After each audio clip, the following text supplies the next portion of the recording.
Hi everyone. आज के case discussion में हम केस डिस्कस करेंगे कॉन्स्टिट्यूशंस ऑफ इंडिया। आज का केस है Maneka Gandhi versus union of India. Maneka Gandhi appellant याचिकाकर्ता एंड यूनियन ऑफ इंडिया उत्तरवादी रिस्पोंडेंट। इस केस का रेफरेंस है AIR 1978 SC 597 जिसका सब्जेक्ट था भारतीय संविधान के अनुच्छेद 14, 19, 1 तथा 21 पर यह केस आधारित था। इस केस का फैक्ट था, फर्स्ट, श्रीमती मेनका गांधी याचिकाकर्ता का पासपोर्ट एक सरकारी आज्ञा द्वारा ले लिया गया था। यह आदेश सरकार ने लोकहित को ध्यान में रखते हुए दिया था। सेकंड फैक्ट है, याचिकाकर्ता ने भारतीय संविधान के अनुच्छेद 32 के अधीन रीट पिटीशन भारत सरकार के आदेश के विरुद्ध प्रस्तुत की।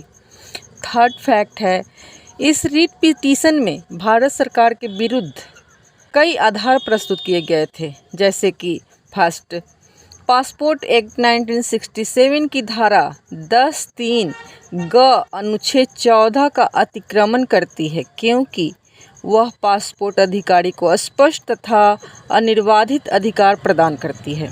सेकंड, इस अधिनियम की धारा 10(3) ग यह भी शक्ति प्रदान करती है कि वह अधिकारी अपनी स्वैच्छिक शक्ति का प्रयोग कर सकता है, क्योंकि इसके अधीन पासपोर्ट धारक को सुनवाई का अवसर दिए बिना उसको पासपोर्ट से वंचित करने की शक्ति प्राप्त है, अर्थात वह पासपोर्टधारी का विरोध भी नहीं सुनता है।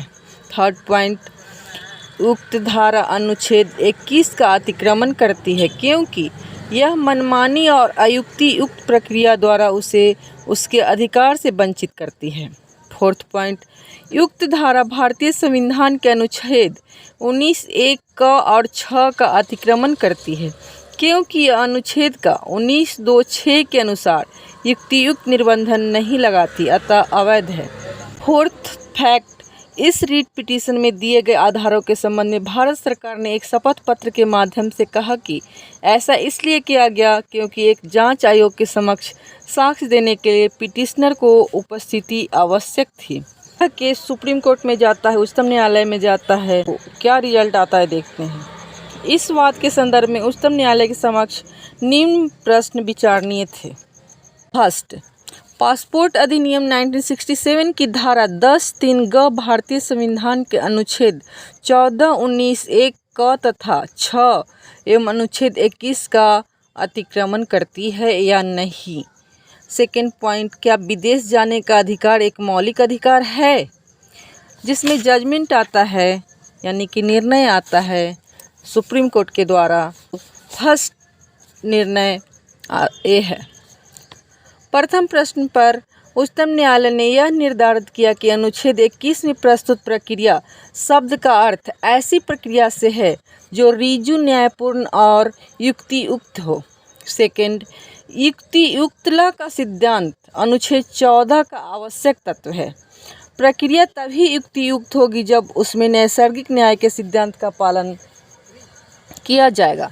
किसी भी व्यक्ति के पासपोर्ट लेने से पहले उसे सुनवाई का अवसर देना नैसर्गिक न्याय का आवश्यक तथ्य है। थर्ड पॉइंट, पासपोर्ट अधिकारी की पासपोर्ट लेने की शक्ति अर्ध न्यायिक थी, उसमें नैसर्गिक न्याय का सिद्धांत सम्मिलित है।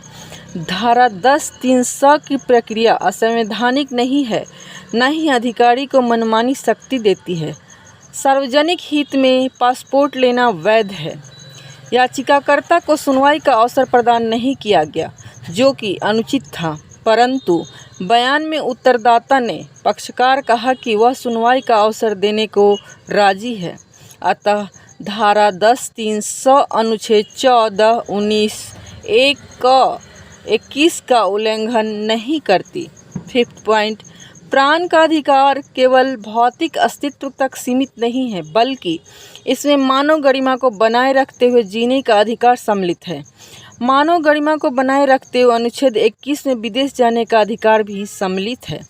सिक्स्थ पॉइंट है, उच्चतम न्यायालय ने कहा कि यह नहीं कहा जा सकता कि पिटिशन से पासपोर्ट को वापस लेने के लिए पूर्ण कारण दिए हैं।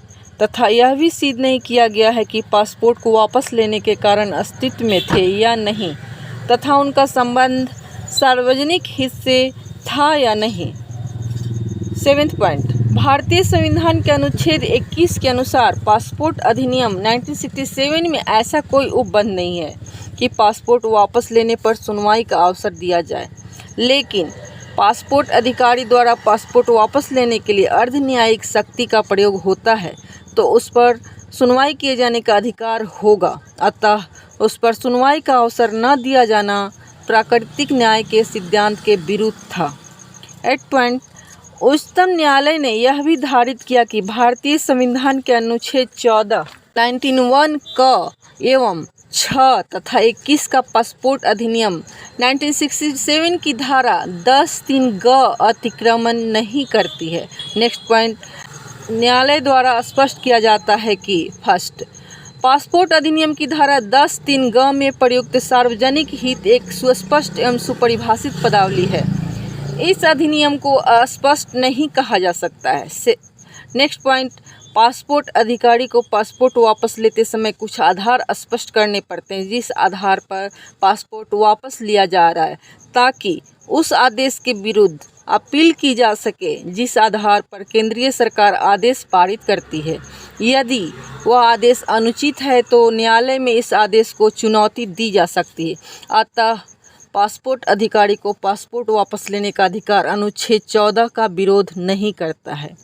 नेक्स्ट पॉइंट, अनुच्छेद 19(1) क तथा 6 में मौलिक अधिकार की देश के बाहर जाकर किसी भी परिस्थिति में भाषण एवं अभिव्यक्ति की स्वतंत्रता है, जो पासपोर्ट अधिनियम की धारा 10(3) ग के अंतर्गत नहीं आता है। अतः यह धारा वृत्तीय सहगामी अधिकार पर आधारित है। इसी कारण अनुच्छेद 19(1) 6 के अधीन विदेश जाना मूल अधिकार के अंतर्गत नहीं माना जा सकता है। अतः उच्चतम न्यायालय में चल रही कार्यवाही के संबंध में भारत सरकार की तरफ से अटॉर्नी जनरल द्वारा तर्क दिया जाता है कि याचिकाकर्ता अपना पासपोर्ट वापस लेने के लिए अभ्यावेदन दे सकता है, जिस पर शीघ्र ही निर्णय दिया जाएगा तथा यदि पासपोर्ट वापस लेने का कारण स्पष्ट किया गया है तो निर्णय की तिथि से 6 माह तक पासपोर्ट लेना अवैध होगा। उच्चतम न्यायालय द्वारा बहुमत से निर्णय दिया जाता है कि आदेश की चुनौती में हस्तक्षेप करना आवश्यक नहीं है। इसमें विधि के प्रतिपादित सिद्धांत इस प्रकार हैं। फर्स्ट, अनुच्छेद 21 में प्रस्तुत प्रक्रिया ऋजु, न्यायपूर्ण, युक्तियुक्त हो। सेकेंड, यदि किसी व्यक्ति की प्राण एवं दैहिक स्वतंत्रता से उसे वंचित किया जाता है तो उसे अनुच्छेद 21 में विहित शर्तों का पालन करना होगा। साथ ही अनुच्छेद 19(14) की कसौटी पर खरा उतरना होगा। थर्ड पॉइंट, जीवन जीने के अधिकार में मानव गरिमा के साथ जीवन जीने का अधिकार सम्मिलित है। नेक्स्ट पॉइंट, प्रक्रिया तभी युक्तियुक्त होगी जब नैसर्गिक न्याय के सिद्धांतों का पालन किया जाए। विदेश जाने का अधिकार भारतीय संविधान के अनुच्छेद 19(1) क में प्रदत्त भाषण एवं अभिव्यक्ति की स्वतंत्रता के अंतर्गत एक मौलिक अधिकार नहीं है। तो गाइस, इस तरह यह केस समाप्त होता है। और अगर हमारा वीडियो अच्छा लगे तो हमारे चैनल को सब्सक्राइब करें। Thanks for watching.